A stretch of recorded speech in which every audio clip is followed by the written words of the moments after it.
Yo, what's up mga brad? So it's me once again, your kuya friend.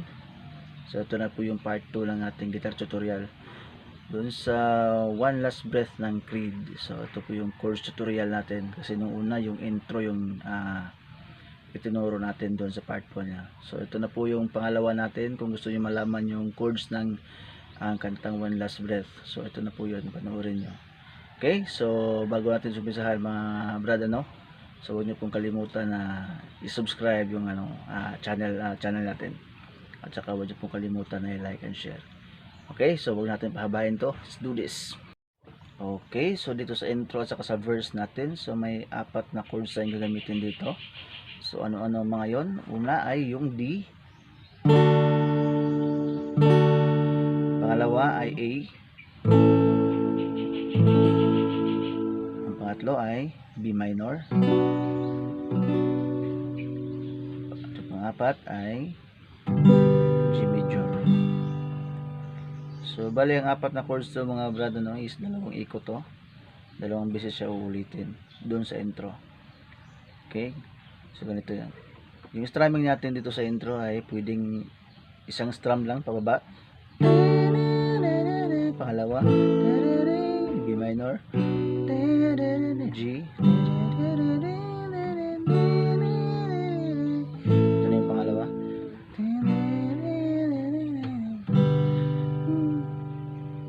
Tapos pasok ka na sa verse.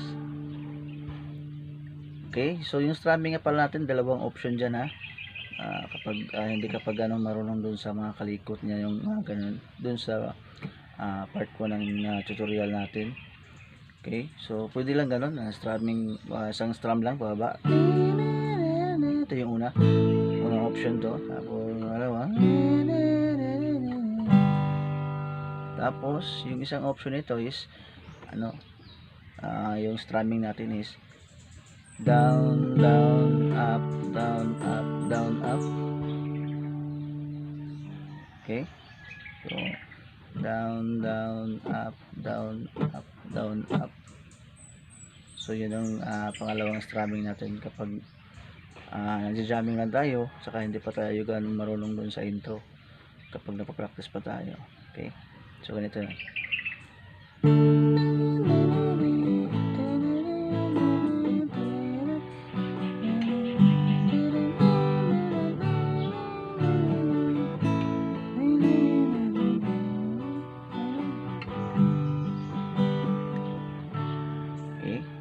Pasok ka na doon sa verse.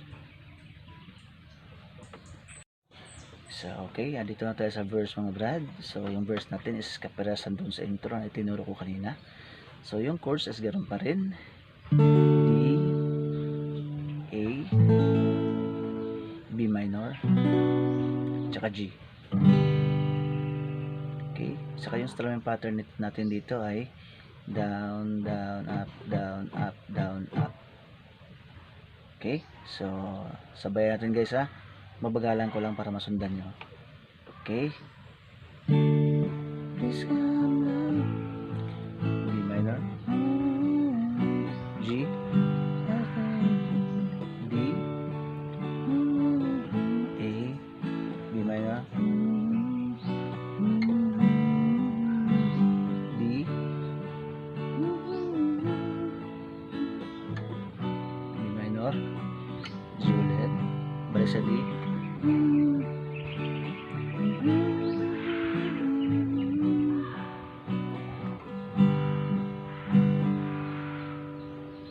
So pagkatapos dyan, diretso na tayo sa chorus. Okay, chorus na tayo mga brad. So yung chorus natin ay D, F sharp. So yung F sharp natin is nakabaro yung index finger natin dito sa second fret, saka yung middle finger natin nasa third string ng third fret, saka yung ring finger natin nasa fourth string ng fourth fret, saka yung pinky nasa fourth string ng fourth fret. Okay, so yan yung F sharp. Okay, baba natin adjust natin lahat to. So yan yung B minor. Yung B minor natin is hanggang 5th string lang yung babar natin ha. Yan, yung index finger, tapos yung middle finger natin na nandito sa 2nd string ng 3rd fret, saka yung middle ring finger natin nasa 4th string ng 4th fret, saka yung pinky nasa 3rd string ng 4th fret. So B minor. Tapos ang panghuli ay G. So balay dalawang beses din yan uulitin na. Okay, so ganito. So pupose ng kaunti. 6/5 from begins and I'm thinking. Balik ulit. D. Maybe 6. Pause ulit. It's so far down. Okay, yun yung chords natin, yung pinakaunang chords. Chorus, sorry. Okay, una ulit. D. Pause. Balik sa B minor. 6/5 from balik D. F sharp. Pause. So far down.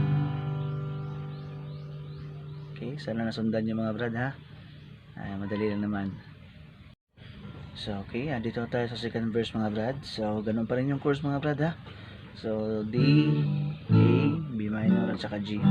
So yung strumming natin ganun pa rin. Down, down, up, down, up, down, up. Okay, so sabayan nyo lang mga brad ha. Babagalan ko lang para masundan nyo. Okay, sa diretso na tayo sa chorus. Verse tapos chorus. Okay, panghuli nito is yung bridge na ulit ha. Okay, so ito. I'm looking down. A minor. It's over. G mistakes. It seems like fun.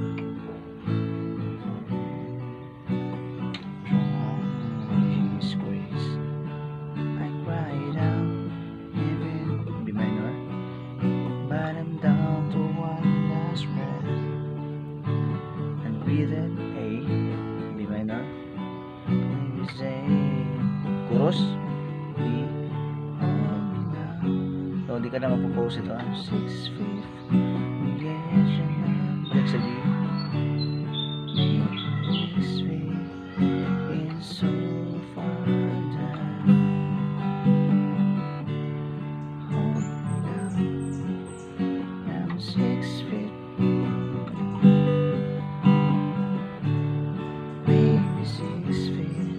It's so far down. Balik sa B minor.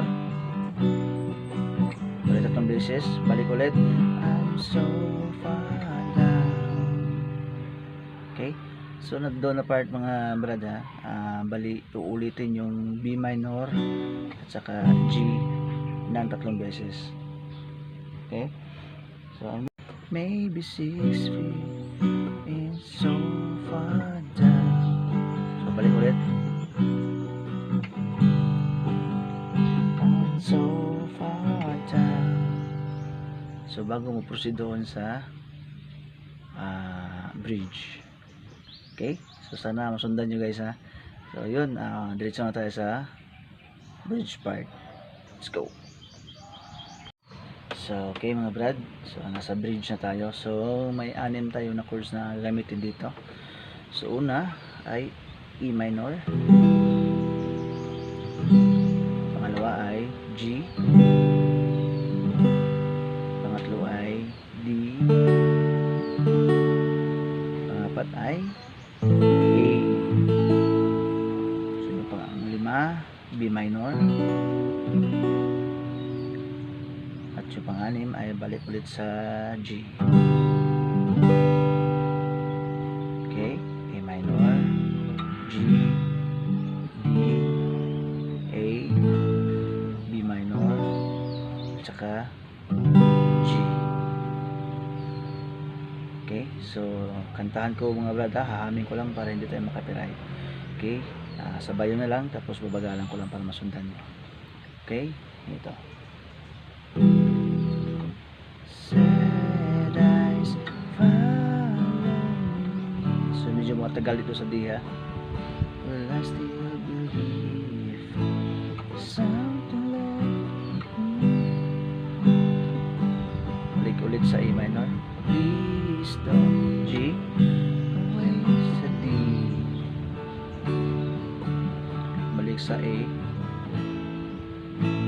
Something left for you and me, for you and me. Katapos ng bridge ay may maiksing balik doon sa chorus. So yung hanggang thinking lang tayo doon ha, doon sa lyrics niya. Tapos hindi tatapusin yung buong chorus diyan. Okay. So ganito.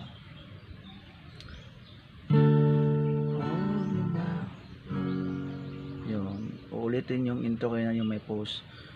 I'm 6 feet from the edge and I'm thinking. Tapos balik ulit dun sa full lyrics na ng chorus. Hold me now, I'm 6 feet from the edge and I'm thinking, maybe 6 feet so far down.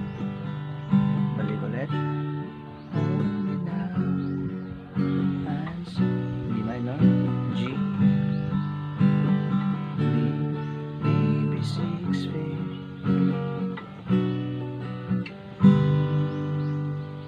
So pagkatapos niyan, outro tayo. So yung outro natin is kaparehas dun sa intro. So tigi isang strum lang pababa. Please come now, think I'm falling. I know what I think is enter sa D.